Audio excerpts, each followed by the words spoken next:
and he will rule over the house of Jacob forever. And of his kingdom there will be no end.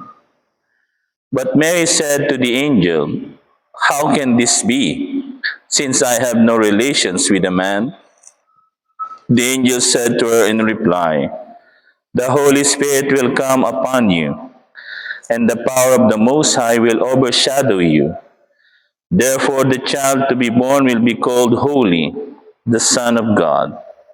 And behold, Elizabeth, your relative, has also conceived a son in her old age. And this is the 6th month for her who was called barren. For nothing will be impossible for God." Mary said, "Behold, I am the handmaid of the Lord. May it be done to me according to your word." Then the angel departed from her. The Gospel of the Lord.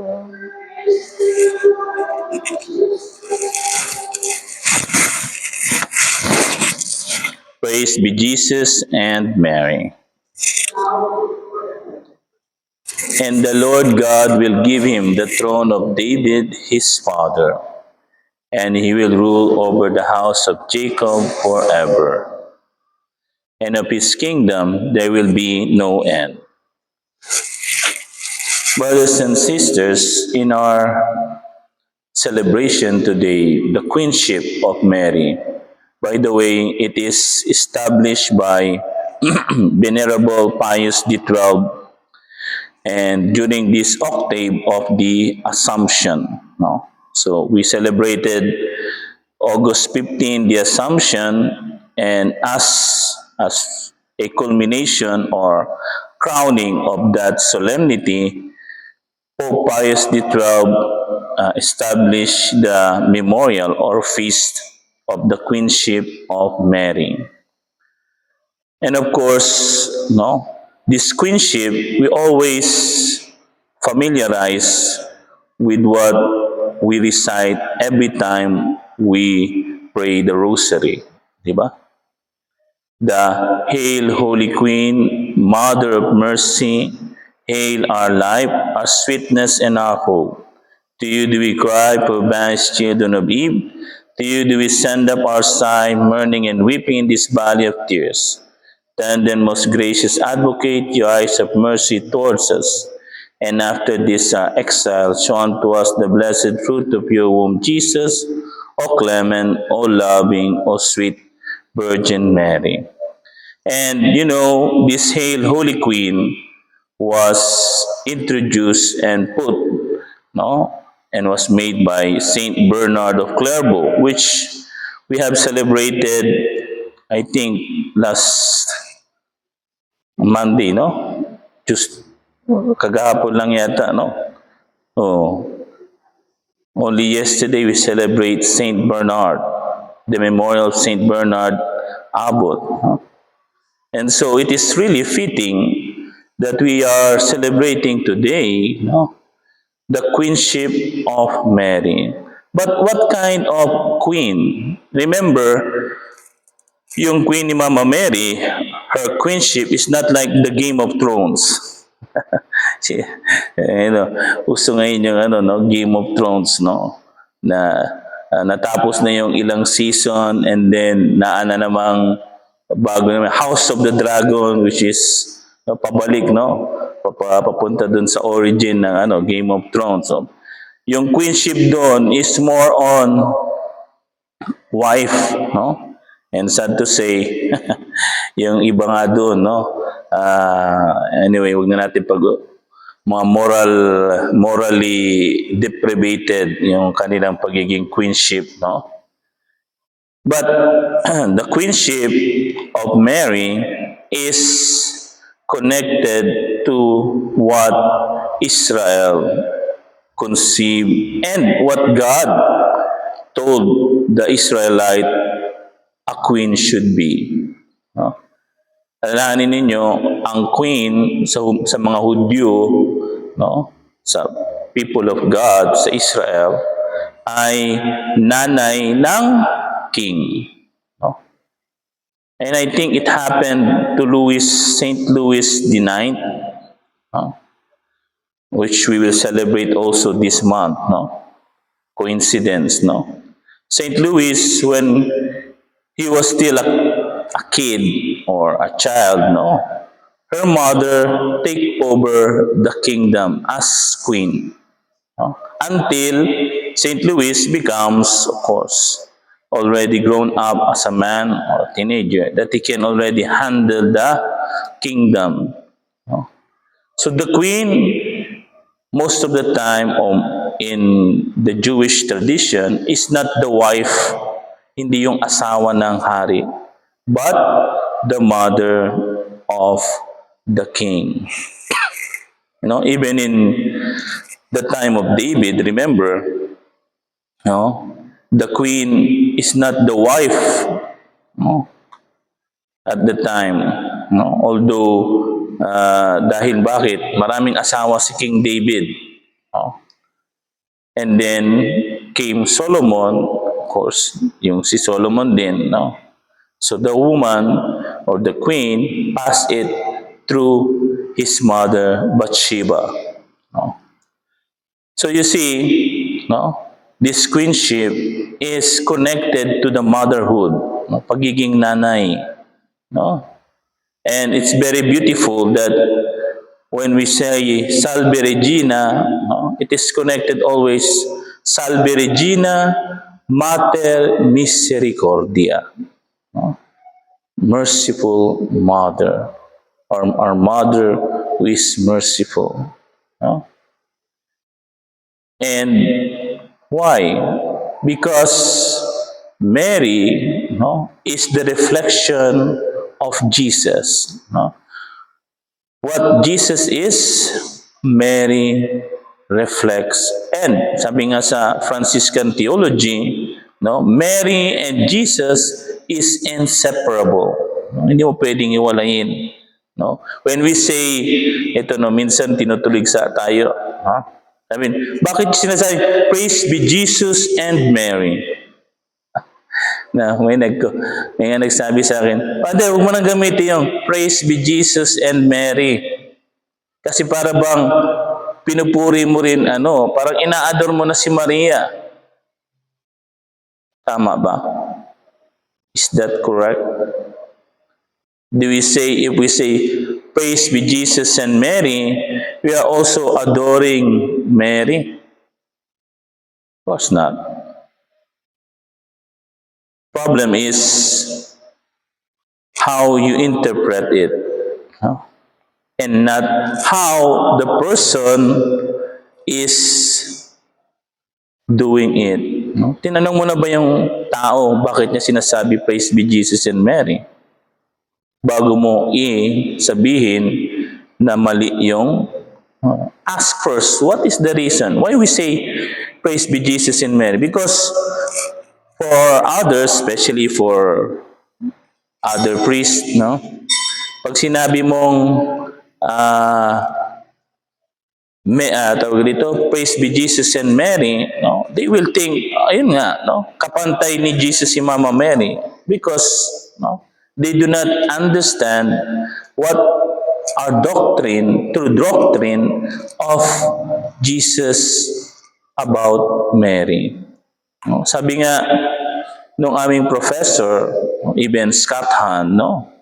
If we want to know true Christology, we must go to true Mariology.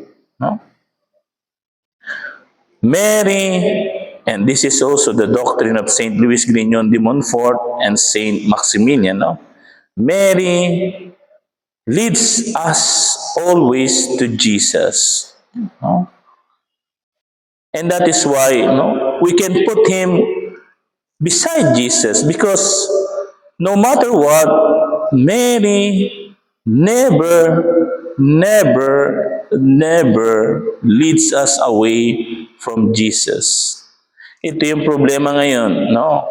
Sa karamihan sa mga Mariologists, especially modern one, no?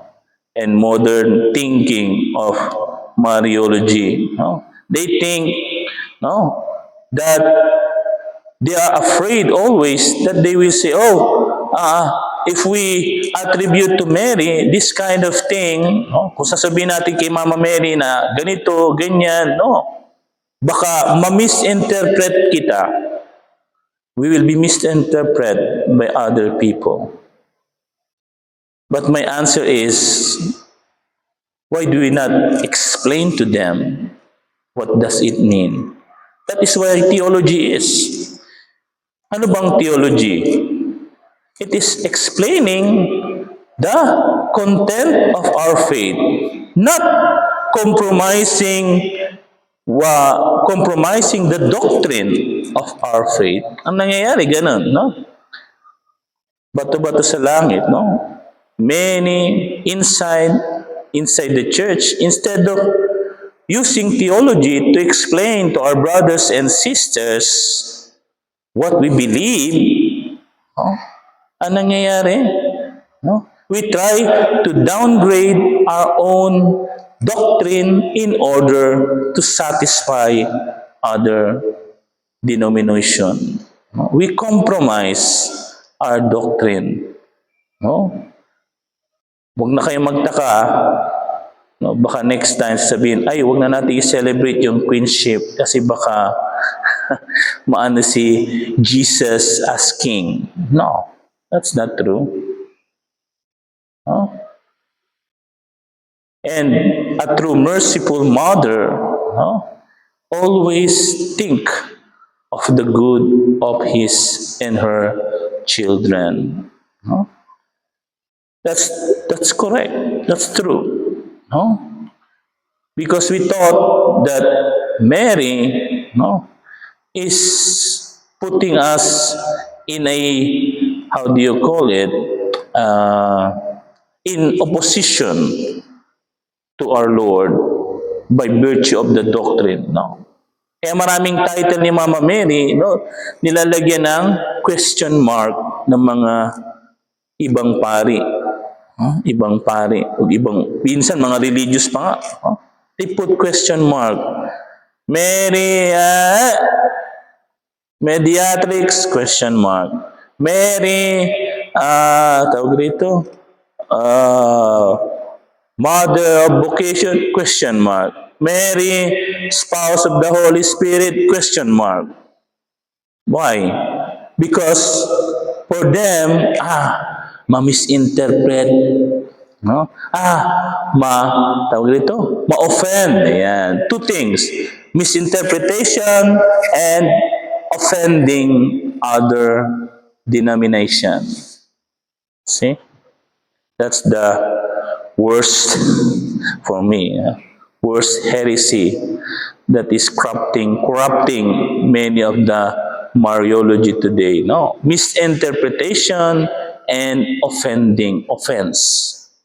We are very, very conscious not to offend others. But if we look it in reality, they are continuing offending us. Kabalo ba kamo? Every time a Protestant or other faith open their mouth against the Catholic Church, anong unang-unang ibinabato nila sa atin? Si Maria. No? Our Blessed Mother. And the common accusation nila, sinasamba nyo si Maria. You are worshiping Mary. Narinig ko nga kagabi lang, no? Sa Facebook, no? Sabi nung isa, bakit kayo magdadasal kay Maria? Ay patay na 'yon.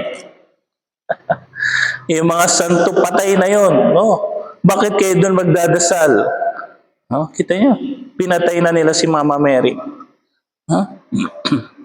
Sabi nila, magdasal ka kay Jesus, huwag kay Maria. Kaya wala naman sa Biblia yung magdasal ka kay Maria. See? They always put a stone, throw a stone to our mother. No? And kita, we, as Catholic, ay, sorry brother, ay, sorry sister. No? Ay, oo, sige, sige, sige. No? See? We do not love our faith. Kaya nga, alam niyo, sa totoo lang, saludo ko sa mga CFD, no? Sila Father Darwin, yung mga who is already, who is trying their best to again explain, catechize, Kaya nga, alam niyo, mga sisters, be zealous in catechizing, Because kahit na tayong social media, may Facebook, Instagram, TikTok, Kaya nga ako nung pinanood ko yung ni Saint Maximilian documentary, kinabukasan, nagbukas ako ng account sa TikTok. Sa TikTok at sa Instagram, Kasi ko, I need to, feel, use the social media to really, put an emphasis to our faith, our Catholic faith. Kasi, maraming mga naglipana dyan sa social media, ng mga wrong doctrine. At ang nakakalungkot pa, alam nyo kung ano? Hindi galing sa mga ibang sekta. Saan galing? Sa mismong mga Katoliko. Yun ang masakit. Napakasakit, Kuya Eddie, Na kung sino ba yung supposed to be na nagtuturo ng tama sa simbahan Katoliko, siyempre nagtuturo ng mali. See? Kaya nga, hopefully, this video will be watched by many others, Sana magising tayo, Because our Queen will never leave us. Alam niyan, katulad ni Mama Mary, ni Saint Maximilian, regarding our Blessed Mother, he was really zealous, to teach. A true Catholic really loves Mary and promote his devotion. A true Catholic must not be afraid to be misinterpreted or offensive to others. No. I think if we teach the truth of Mary to others, we are not offending them. No? On the contrary, we are helping them to realize their mistake. And we are helping them to save their soul. Because Mary, as I have said, is Mater Misericordiae. Kawawa naman yung mga kalag, ng mga nasa purgatorio, na walang magdadasal, wala si Mary na aalis sa kanila doon. See? And many sinners was converted because of Mary. Kaya nga, brothers and sisters, in our celebration of this Queenship of Mary, let us be a knight of the Immaculate. Maging mga sundalo tayo, Yun yung ng mga queen, Every kingdom has his or her knights. Kitang tanan, we are the knights, as Saint Maximilian said, Knights of the Immaculate